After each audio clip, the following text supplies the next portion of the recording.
Bruce, you must have something really good too.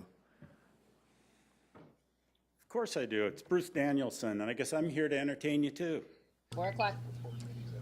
Welcome everyone to the Wednesday, February 20th meeting of the Sioux Falls Parks and Recreation Board. And I think we'll start out with the roll call and determination of the quorum, please. Ray Lindquist, Yes? Jim Scavenger, Yes. Ann Noctigal. Here. Mark Steinborn, Here. Todd Sumley, Here. Patty Abdullah. Present. Mike Bagman. Here. Okay, We have a quorum. all right. And welcome, Mike. Thank First you. Good to official be here. meeting. Yeah. Appreciate it, Marie. Glad to have you as part of the group. What's the initiation thing? Does he have to stand up and sing a fight song or something like that? I hope not. You don't want to hear me sing, trust me. Okay, do you want to just tell everybody, not everybody's had a chance to meet you. I've Certainly. met you in committee and I've known you for a while, but not everybody, so if you want to introduce yourself. Absolutely. Mike Bagman, Vice President of Public Affairs at Sanford Health. Kind of been around Sioux Falls all my life. I grew up in a farm about 20 miles straight west of here, and originally from Parker, South Dakota. Was a coach and a teacher in my former life. 19 of those at O'Gorman High School. Have been gone for about 12 years from O'Gorman, so I'm now truly a Roosevelt Rough Rider fan, officially. So, but anyway, that's kind of who I am. I've been at Sanford for 17 years now, believe it or not. So I'm probably older than most everybody around this table. But anyway, glad to be here and glad to be part of this group, and excited to see what we can do in our group here going forward. So, Thanks. All right.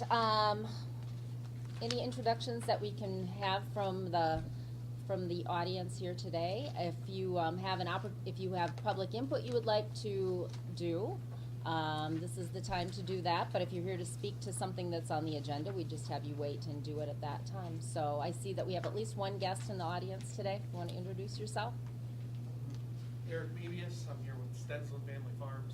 I'll be the general manager out at Overlook Cafe. Okay, thank you, Eric, and we'll hear from you shortly, so thank you. Reported the standing committees, marketing and public needs. We met, and everything we talked about is on the agenda. We also talked a little bit about the farmers market agreement, which I don't see on the agenda here. Okay, thank you. Park system planning and development. I was not there, so, We met, and the items are on the agenda. okay, thank you. Partnerships and recreation. We met, farmers, in addition to what's on the agenda, we also talked about the farmers market agreement, the CIP process, the new CIP process, a roundup program possibly, and we had some discussion around the Midco annual review. Okay, thank you. Excuse me, Ray, can I get Yes. approval of the minutes from the previous? Oh, you certainly may. Let's go and just do that. All right. We have the minutes from the January 16th, 2019 meeting. You have had those distributed to you. Are there any corrections or additions? Move to approve. Second. All right. Roll call vote, please. Lindquist, Yes. Scavenger, Yes. Noctigal. Yes. Steinborn, Yes. Sumley, Yes. Abdullah, Yes. Bagman. Yes. Thank you. Okay, thank you. All right, no unfinished business, so we will move on directly to our new business. The first item being the Overlook Cafe Management Agreement.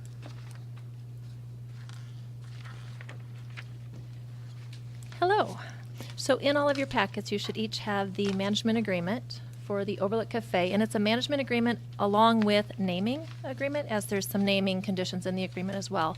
So we'll talk through both as I walk through the agreement. So within the agreement, this is to manage the Overlook Cafe at Falls Park. As you all know, our current operator retired at the end of the year, so an RFP went out, and we're to the point now where we're ready to reassign to a different business. So we're looking at Stensland's Enterprise, or Stensland's Family Farm. Their desire is to manage the cafe, providing quality food to its patrons by offering both in-house services as well as catering services for residents and visitors of Falls Park. Within the agreement, I'm just going to walk through some of the key points and sections that we talked about in committee, as well as what's been added to the agreement. So within Section 2 under term, this would be a 5-year term, beginning once approval passes through Park Board and City Council and goes for 5 years. So this agreement, if passed, would expire January 31st, 2024. Stensland's would have the opportunity to extend or request an extension for another 5 years at the end of the current agreement year. Going past term, looking at Section 4, annual payment. The annual payment to the city per this agreement would be 10% of gross receipts. With this agreement as a whole, you'll see that majority of it is very similar to how we've operated previously with the other operators of the cafe. So not many changes, just an overall change in terms of ownership and who's managing the agreement. As we look at Section 6, that's the name of the cafe. So when I mention naming rights along with management, the naming would be the Falls Overlook Cafe by Stensland. So I would also need your approval on making it okay for them to add Stensland's to the end of the Falls Overlook Cafe name. That being said, they would be able to use that name in all their marketing, collateral materials. However, in terms of signage, anything they would do from a signage perspective would need to go through the proper city approvals and our historical boards. Looking at the next section in the agreement under insurance, they would have to provide all the covered insurance that previously has been covered by the other operators. So workers' comp, general liability, automotive, liquor liability, so on and so forth. So again, very similar to the previous agreements. As we look at Section 12, accounting, they would have the exclusive right to rent the cafe for use for public or educational activities, meeting, private gatherings such as wedding receptions, gatherings of graduations, but that would be their right to rent the facility and charge what they deem is appropriate for that space. Within that same section, utilities remaining the same as previous. The city pays for garbage, alarm system, water, sewer, electricity, where they would pay for anything additional such as phone, Wi-Fi, and all of the other external fees that they feel they need to run their business. Section 15, they do have the right to operate under the hours they deem are appropriate for Falls Park and for the needs of that park. However, they would need to be approved through the director.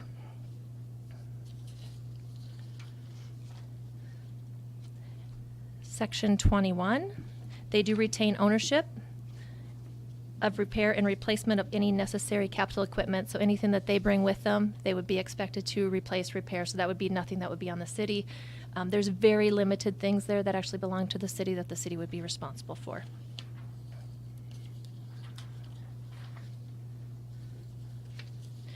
And then if we move to the end of the document, and this is where a lot of the clarity comes in under Exhibit A, that breaks down the city's responsibilities versus the manager's responsibilities. So again, nothing new here compared to what's been done in the past.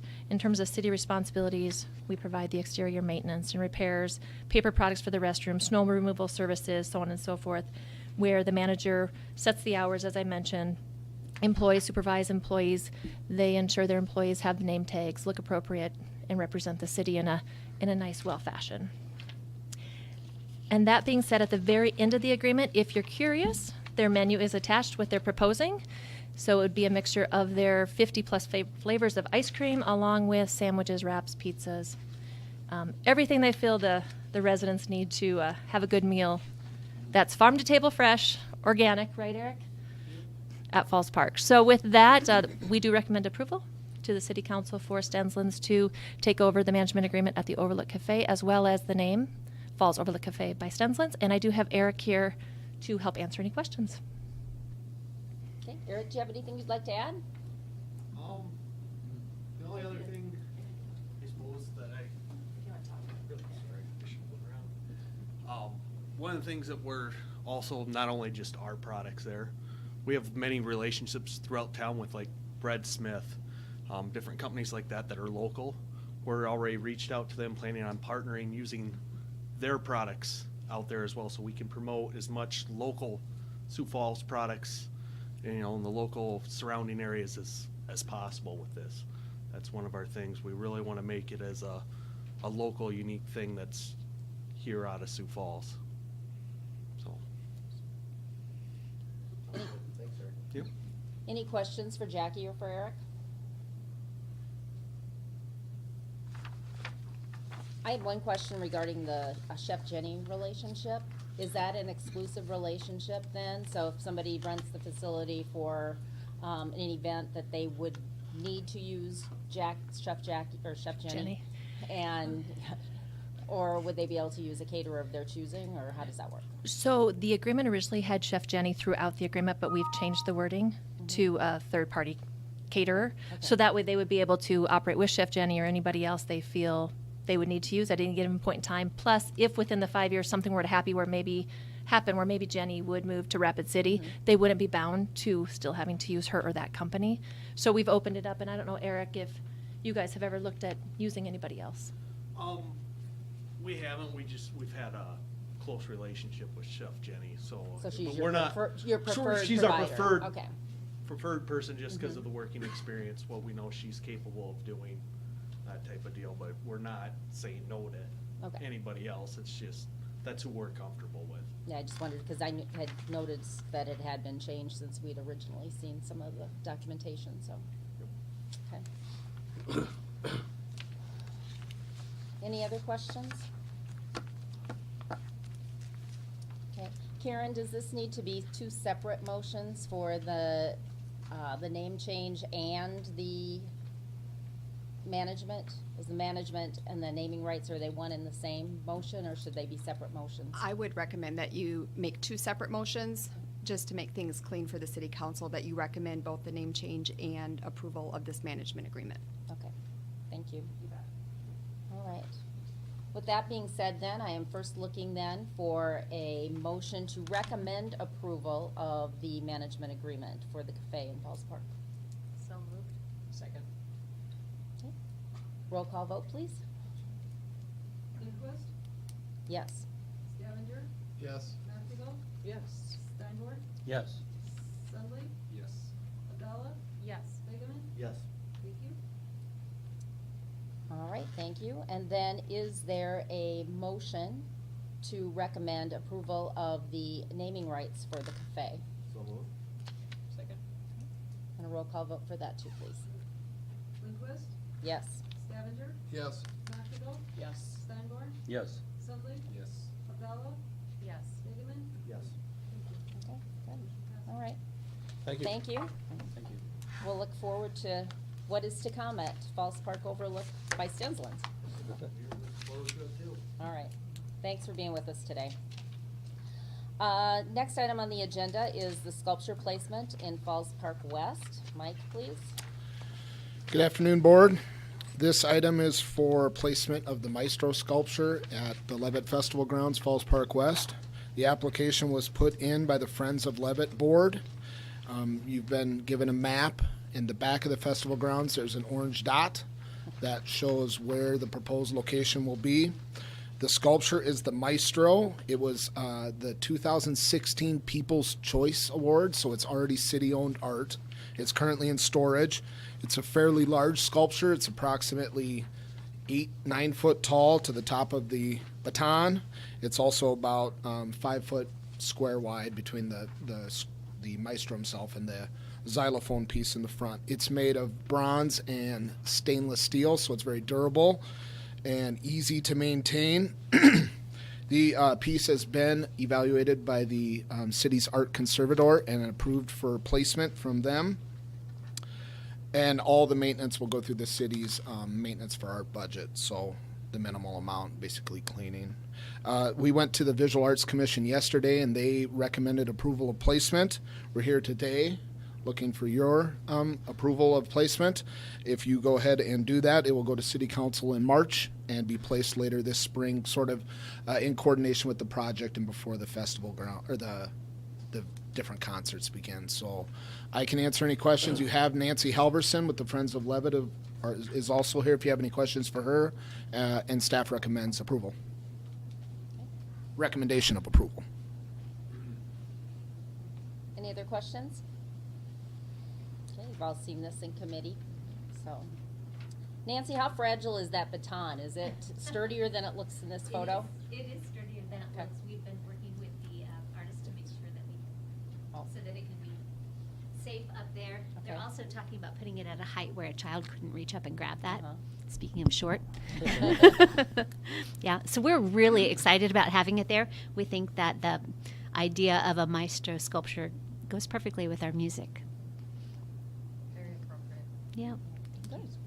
Thanks. thank you. All right, is there a motion to recommend approval of placement of the Maestro statue? So moved. Second? All right, roll call vote. Bloomquist, Yes. Clevenger, Yes. Knockigal, Yes. Steinborn, Yes. Sunley, Yes. Lavella, Yes. Bigeman. Yes. Thank you. Okay, moving on to the next item, which is the Sertoma Park gifting agreement. Again, Mike? Thank you. This particular item is a proposed building of a gazebo from Craig Lloyd to be constructed in the southern portion of Sertoma Park.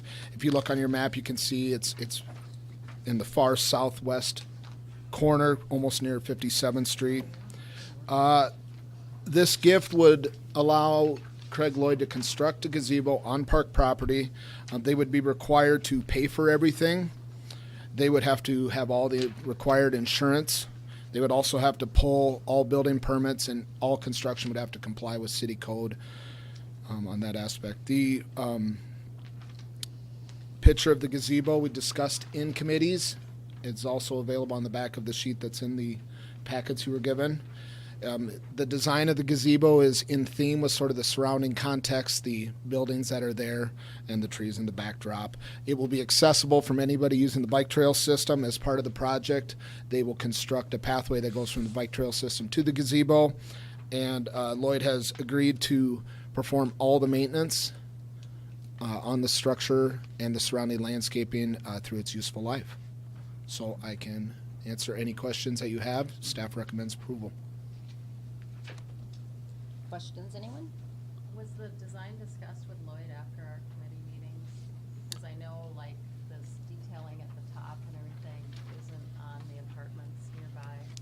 Yep, we did discuss it with Craig. He was pretty particular about sticking with this design. He felt it was in theme with the buildings in itself, and I guess as a designer, as a landscape architect, I somewhat agree with that, especially the colors and the surrounding buildings. So we could go back and discuss that top railing, but at this point, he would like to construct it as is shown in the picture. And how far off of the bike path will this be? I'm going to say 18 feet.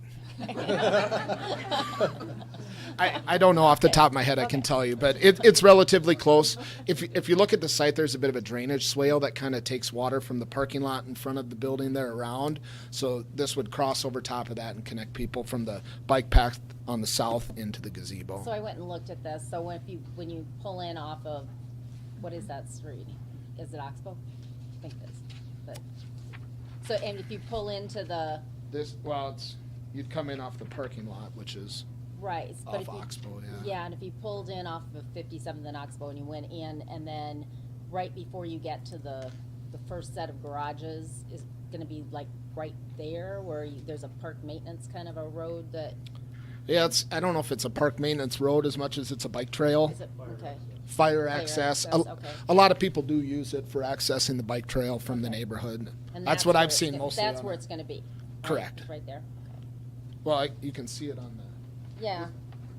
This is that fire access bike trail behind here, so we'd be positioned right there within that landscape. Okay. Is there going to be any signage on it that indicates that it was a gift, or? That hasn't been proposed as a part of this agreement. The landscaping's already there. If you look at that map, sorry, you can kind of see in that map there's some trees and some bushes and some rock that's there. The footings for the gazebo are already in place and they're within that landscaped area. So what's there will remain unless there happens to be a bush or something like that in the way. They'd remove it for the gazebo. Any other questions or comments?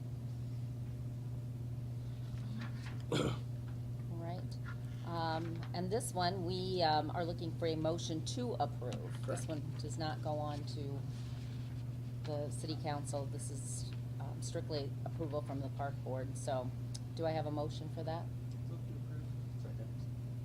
Roll call vote?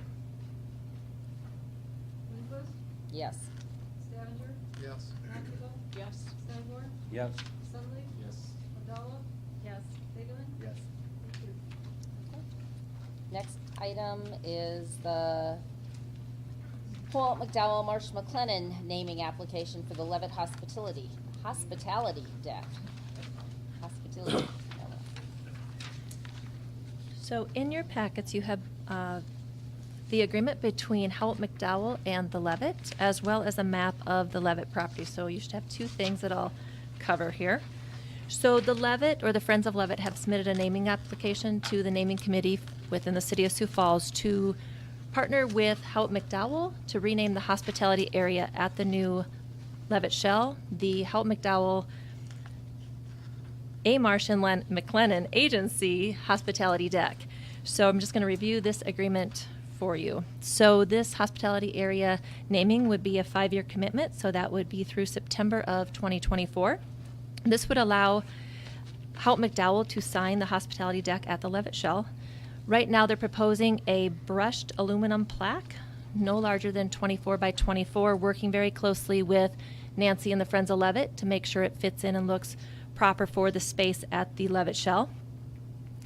They will also work in conjunction with the National Leavitt Foundation and the City of Sioux Falls to make sure everyone's in agreement in terms of what the sign will look like and the size and the proper look and feel for the area. For that agreement for the 5 years, it would be $25,000 one-time payment directly to the Friends of Leavitt.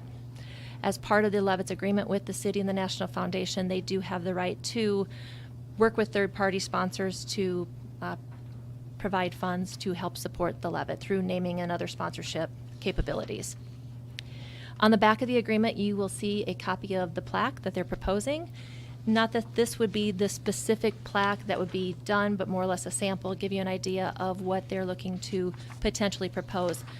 They've really partnered well with Nancy in terms of what the city, the National Leavitt Foundation, and the Friends of Leavitt feel the look needs to be. So whatever we all agree on is what we will go with in terms of the plaque look and feel. So again, you can kind of see the outline or the concept on the back page. Right now we're looking at putting that kind of flush to the concrete within the hospitality deck, but again, they're very open to whatever works best from an overall viewing perspective, whether that would be flat on the ground or on a sign or somewhere within the landscaping around the hospitality deck. They're very open to whatever or however we feel would best meet the need for the public to be able to see the sign, but also not have anyone getting hurt by tripping or having any accidents. With the map, you can see the hospitality area, so it's right up near the stage on the south side of the restroom. So I just wanted to point that out in case you're not familiar with where the hospitality area is. But again, you can see that there's some landscaping around there, along with maybe some raised seating that we could potentially put the plaque on. So with that, we would recommend approval for the naming application.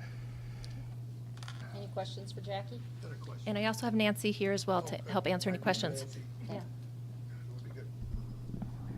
So, other than the hospitality area, and I know there's discussion going on around the grounds, are there other naming rights areas that you're either pursuing or you're thinking that might become available? Currently, we're not pursuing any others. One of the important things in our original agreement with the National Leavitt is that their name always be the most prominent. So we're being really careful about that, and it will be loud and proud on the stage there. Other opportunities might come about in the future. For example, if we're able to do the addition onto the next part of the property with the city, maybe there's some other opportunities there, you know, as we talk about that big stairwell going in or something. But currently, there are not any other conversations besides the one you've heard about with Lloyd, which is going to take a little bit longer. And are there other communities where we see those types of naming rights? Yes, and actually the prices that we've been given are actually best practices across the 8 Leavitts nationwide. I talked at length to the executive directors about how they came to their pricing structures, and for most of them, it was very much like our deal with Hoalt, where they came forward and they said, you know, it really isn't about us having our name on this, it's about us believing in the mission. And so they see this as more of a gift to operating to help us each year. Thank you. And I just have to say, while I have the microphone, because I love having the microphone, how great it has been working with the Parks District. I mean, these guys have been terrific. Don and Mike and Jackie and Kathy and their whole team. They've been so helpful. And for me to come in, again, fairly new to the community and just have the support that they've given has just been truly appreciated. So thank you all. Feelings mutual. All right, is there a motion to recommend approval of the naming application for the Leavitt Hospitality Deck? So moved. Second. Just like Can we have a roll call vote, please? Lindquist, Yes. Stavanger, Yes. Noctigal. Yes. Sanford, Yes. Sunday, Yes. Abdallah, Yes. Bagman. Yes. Thank you. Okay, well, we weren't keeping Sky around for his good looks or anything here. We actually have him on the agenda for the gate fee application. Yeah, thank you. In front of you, this typical time of year where we bring forth to the board the 2019 or the gate fee applications for baseball and softball tournaments. In front of you are 17 softball tournaments, 3 of which are new. The 14 tournaments that we had from 2018 are requesting the same amount of entry fee that they charged last year. And we also have 14 baseball tournaments. So these gate fees do help offset those tournament expenses, and staff recommends approval. Any questions? If not, is there a motion to approve the gate fee applications for the tournaments? Motion to approve. Second. Roll call vote. Lindquist, Yes. Stavanger, Yes. Noctigal. Yes. Sanford, Yes. Sunday, Yes. Abdallah, Yes. Bagman. Yes. Thank you. Okay, and then Jackie, the Jazz Fest gate fee application. So Jazz Fest this year is July 19th and 20th, moving to 2 days from 3. The fee is currently staying the same at $10 per vehicle. So we would request approval for the $10 per vehicle fee, similar to in the past. No questions. Is there a motion to approve the Jazz Fest gate fee application? Move to approve. Second. Roll call on that, please. Lindquist, Yes. Stavanger, Yes. Noctigal. Yes. Sanford, Yes. Sunday, Yes. Abdallah, Yes. Bagman. Yes. Thank you. Okay. One additional new business item, and that is policies and guidelines. Also, the updates to that, also by Jackie. So hopefully everybody has a talking point sheet in your packets. And what I did is just, instead of giving you the 80-plus packet of information, I took some of the highlights for the policies and guidelines. For the most part, nothing major in terms of recommended changes from the rec team, more or less minor. So to start at the very top, or I guess the number one thing that we made the most changes throughout the document was just our address. So as you all know, we moved from 6th and Phillips to the new City Center building on North Dakota Avenue. So we did update that throughout the entire document for 2019. As it relates to permits, due to a recent ordinance change, we did remove throughout the entire document the unmanned aircraft systems permit guidelines. So that was removed within the permit section as well as throughout the document and at the bottom in the ordinance section. We also removed the need for a permit for portable toilets. However, they do need to still be approved through the district park supervisor. As it relates to this section with Veterans Memorial Park, we cleaned up some of the language there to give a better definition of what light refreshments would be for someone that wanted to bring any type of snacks or food into Veterans Memorial Park for a small gathering. So that is a park that is really focused on reflection. So we ask that, picnics or catering does not happen with any type of professional caterer. It's more those light snacks, coffee, tea, cookies, smaller in size. So that we clarified in the policies and guidelines document. Under OPDMDs, we did add a couple of sections to the Class 1 trails, the Elmwood Park Trail Access Point, as well as the Marion Road to Skunk Creek Diversion Dam. Attachment number 12 under park use information. We clarified some language as it relates to the picnic shelters, the number of picnic tables within those shelters, and what they all have capacity for. So in the past, it was all kind of included together in one paragraph. We more or less just broke out Sertoma, broke out the Falls Park Open Air Shelter because they are a little bit different in size. So we just wanted to add some clarity around that. Attachment 14 is Chapter 95, our ordinance and bylaws. So again, with some of the recent ordinance changes and the bylaws changes you guys did at the end of last year, we went in and cleaned that up a little bit. And then finally, the other changes throughout that entire document were just minor language and grammatical changes. In some cases, there was a lot of repetition, so we removed some of the repetition. We moved some different paragraphs into other spots where we felt they were more applicable, but we did not add anything new that I didn't mention today in this document. I do want to point out we were looking at some possible sound permit changes as it relates to putting some restrictions on sound permits, putting time limits to how long a person could have a sound permit. However, at the present time, we've decided to pull that out, so no changes have been made in the policy and guideline document as it relates to sound or sound permits. And then for fees, because fees are also part of ordinance, we did not make any fee changes currently in policies and guidelines as well. So overall, fairly minor. I would say the biggest thing or the largest change within the document would be the ordinance change with the drones or the unmanned aircraft removal. Any comments? No questions, no comments? Then is there a motion to approve the updates to the policies and guidelines? Move to approve. Second. All three of us. Give it to Mike. Give it to the new guy. All right, is there a roll call vote, please? Lindquist? Yes. Scavenger? Yes. Practical? Yes. Steinborg? Yes. Assembly? Yes. Abdallah? Yes. Bingaman? Yes. Thank you. It was never a big deal until, you know, we had our Robert's Rules of Order Yes. and learned that we're supposed to put that in the minutes as to who made the motion and who seconded it, not just that one was made and seconded, so. When I'm listening later, sometimes it's hard to distinguish voices. Yeah. All right, done. Yeah, thank you. We've got a few staff reports, and I've got some for myself as well, just kind of bring you up to speed on what's going on. First of all, the Sanford Health 50-meter pool has been a hotbed of activity at the Midco Aquatic Center. We've had the Northern Sun meet just wrap up.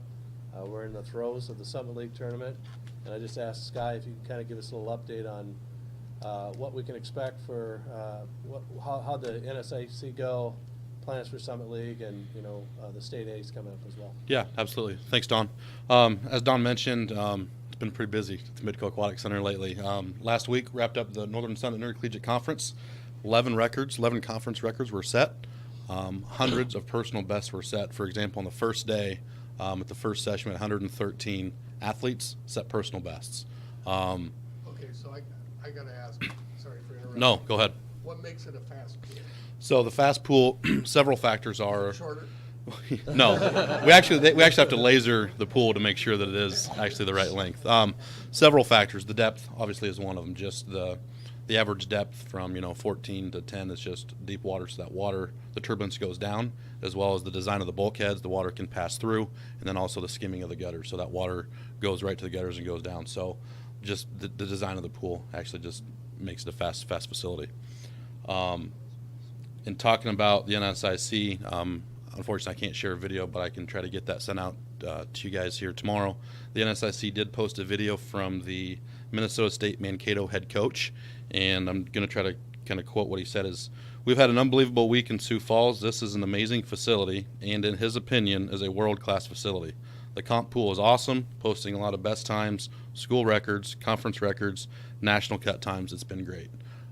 So that's awesome to hear that kind of testament, especially from a collegiate head coach. And thanks to University of Sioux Falls and Jen Flowers from NSIC, those guys were fantastic to work with and helping put on this great event. As Don mentioned, we got Summit League Swimming and Diving Championships. That started today. So it's the second year that we've been able to host that event, and it will continue through Saturday. We're looking forward to hopefully some more swim meet records being broken. Last year they set 13 records. Then on February 24th, the day after the summit, we will be hosting an Olympic trials qualifying type of event where individuals are able to swim. We'll switch the pool to long course, and they will be able to have the opportunity to see if they qualify for the Olympic trials that will be upcoming in Omaha. And then, as Don alluded to, coming up March 1st through 3rd, Sioux Falls swim team is hosting the short course state A championships, largest youth state meet in South Dakota. So we're excited to host that. And, you know, as always with these swim meets, the recreation side of the facility, due to the multi-purpose design, is open for the public to come in and enjoy as well. So a lot of fun times, and if you guys get the opportunity, come on out and enjoy some great swimming at Midco Aquatic Center. So. It seems like the publicity around these championships has been a little understated. I mean, you don't hear much about it, right? So Unless you drive by and see a big bus out there and stuff, Sure, you right. don't know. But It's I mean, it's on, not yeah. carried in the local, on the local sports stations or in the local newspaper or anything like that. I think it's a missed opportunity for some good publicity for the city of Sioux Falls. Thanks, Guy. Thank you. And I did see the Facebook post that we had our 500,000th visitor to the Midco Aquatic Center, so. Wasn't you, was it? It was not, no. I would just also like to thank Sky and Gene Pearson and Shanna Leibel and Josh at the Midco, the full-time employees we have down there. They pull out all the stops. You've probably seen our softball tournament crews. This is very, very similar to that, only at the Midco, and just making sure people have a great experience at those facilities, and they just do a phenomenal job of making that happen, all the while, as Sky mentioned, having the recreation side available for the general public to still be able to swim. So it's been a great win-win, and as so far, we've not turned any meet away at the Sanford Health 50-meter pool. So appreciate all their work. Sky, just one comment too. I don't know what the participant numbers are like. I'm sure there's quite a few parents and people that probably come, but the economic impact to the city on these events, are they 2-3 day events usually, or what? How many days do they stay? Great question. Depends on the meet. So for the summit or the NSIC, a lot of those, the team are coming in on Mondays because they practice. Yeah, they practice on Mondays, so they're in for 3 and 4 days. Some of the other meets are a day or two, and we did work. I reached out to the CVB and worked with them on getting an estimated economic impact, and that number for those 9 meets that actually have one overnight stay or more is estimated to be at $2.5 million based on the July 2018 meets through this March meet in 2019. So, yeah, estimated. Yep. Mike, would you mind giving us an update on the Leavitt construction project? Yes, it's been very cold and snowy for a while now, which is less than ideal construction weather, right? But believe it or not, they have done quite a bit of work out there over the past few weeks. I don't know if you guys have driven by, but the whole framework for the curved roof is up, right? Yeah, I think it looks great just the way it is. Well, Nancy's gone, but I told her I don't even think we need to cover it. I think it looks cool the way it is. They were able to set all the beams, which was tricky because it's been so windy, and some of them are like 100 foot long, and they get to swinging in the wind, so they had to go pretty slow with that, and they haven't been able to start putting the sheathing on the roof that'll cover it yet because of the wind and the cold. But they hope to get after that here in the next couple weeks if weather conditions allow. It'll be about a 2-week project to get the actual roof covered, so once we get some warm weather, they'll get after that. They've also spent a lot of time on the interior of the 2 buildings, so I was in the support building earlier today, and they've done all the interior painting, all the doors, and the framework for all the doors are in. The track ceiling, the false ceiling, all that is in. They haven't put the tiles in yet because they're still routing some cabling and utilities and all that. But a lot of headway has been done in the interior of the buildings. All the roof and interior stuff in the restroom is also done as well. The only stuff we have left to do in the restroom is the flooring and the fixtures and the partition. So making some pretty good progress out there given the weather conditions that we have. And if you've been down there, the video board's up. So there's a gigantic TV now in Falls Park West, and I walked out to about the middle of the festival grounds today, and it's big. It's going to be an impressive screen for that size of facility. So I thought it was pretty great to see that go up. So I would say we've got some weather coming in this week, and it's supposed to be pretty cold the following week, but I think March will be a big month out there. There's going to be a lot of work that's got to happen in March, and most of the remaining site work will get done in the first part of late part of March, first part of April. So Remind us again First concert is June 14th. So we're hoping to wrap up the project in that mid-April, first part of May completion date. So should be about a month and a half of lag time between construction and the start of the concert series. Thanks for all your work on that, Mike. Yep. Appreciate it. Also, you probably noticed the pile of rubble we have outside the door here. You know, obviously from the fire. The challenge we have with that is that the inspectors for the insurance companies still have to do their final adjustments on the incident, and they really need the site to thaw out and not be under a foot of snow. And so the weather's hampering our ability to go in and clean that up. But once that all the insurance companies have done their due diligence out there, then we will go in and clean that up. And then we've been working with Justin and Landscapes to create a temporary storage for the carts that they'll bring in. I think I might have mentioned before, we've got a fleet of gas carts coming in, realizing that our capacity to charge out there is gone for now. And so just know that we have plans as soon as the weather breaks to bring in those carts, and they're on order and they're ready to go as soon as we have the site cleared. We're likely going to put up a fence that with kind of like a construction fence with some black fabric on it to try to enclose those and secure those with some gates, versus just leaving it wide open. And so we'll end up doing that very much like you would see maybe at Baker Crossing, where they have their separate cart parking to the north and west of their building, their clubhouse building. So anyway, just know that that's a work in progress, and as soon as we get the go-ahead from the insurance companies, we'll get our crews in there and we'll get them cleaned up. Street department will probably likely help us with that, but then we'll get that ready to go. Also wanted to comment on the Buffalo Wall sculpture. You saw the new article in the paper. We presented the design contract with ME Engineering to hire them to essentially design a new wall that would serve Sherman Park in that area. It's been our intention all along to incorporate art as part of that project. And so there were some questions from the council a little bit about the structural integrity of the existing wall. And so we're planning next Tuesday to go to this council informational meeting and share the results of that with Robbie, who's with ME Engineering, actually used to be a city employee at one time, and share that information with us, and then ultimately continue to work with Porter Williams, who was the original sculptor for the Buffalo Wall, on ideas on how we incorporate art. And so as we go through the design, we'll be working hand in hand with him, as well as Russ Sorensen, who is the liaison with the Visual Arts Commission, to incorporate art into that project.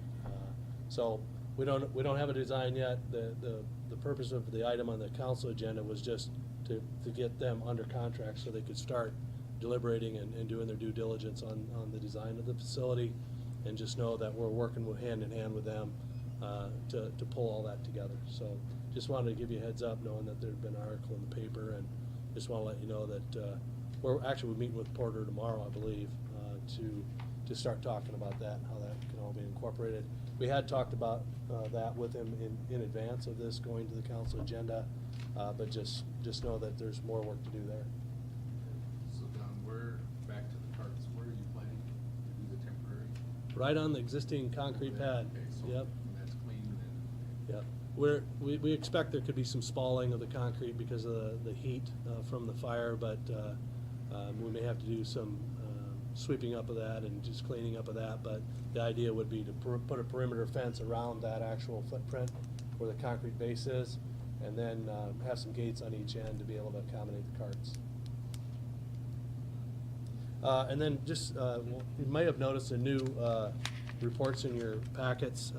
Sky made some efforts to try to simplify and really kind of create these dashboards for ice rinks, community centers, so it's a little easy to read.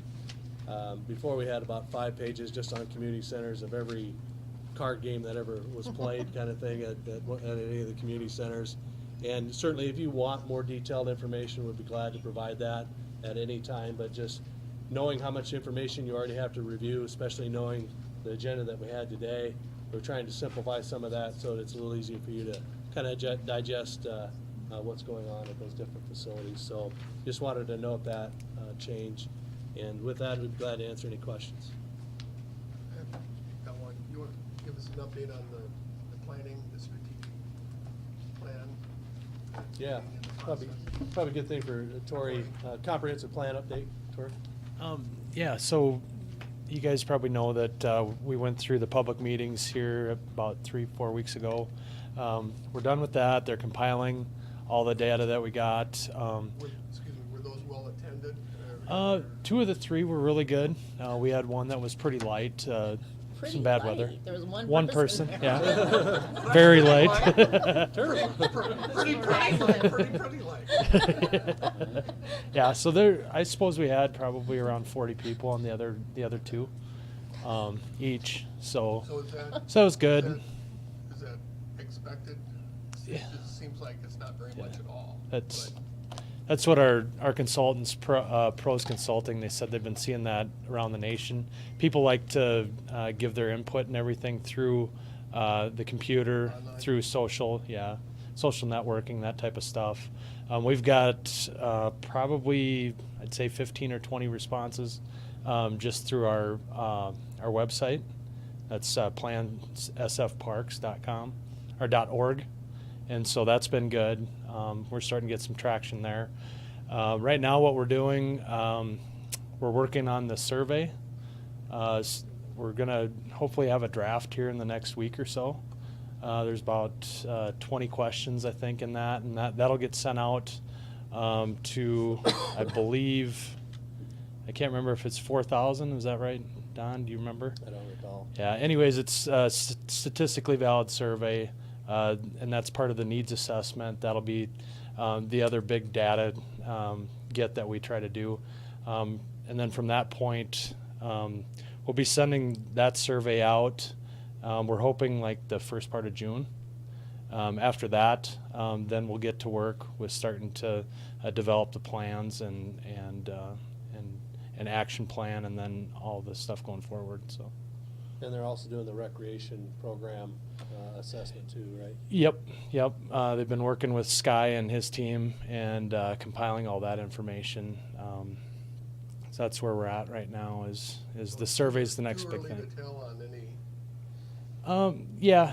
Too early to tell. You know, I sat through a number of the focus group interviews. You know, there's a few themes coming forward, but until you really get the whole piece together, you know, you can't tell for sure. Thank you. Thanks. Thanks for the update. All right. Any other questions? Do you want to revisit public input? Just to, I think you did, but just to double check I that. did. There was nobody here Yeah. at the time. Karen said something about it. I did. I said that this is the time to make public input unless you're Okay. here to speak to something that's on the agenda. Sounds good. Okay. All right. No additional items that have been added to our agenda after the deadline, and no communications to the board have been received. Any additional open board discussion?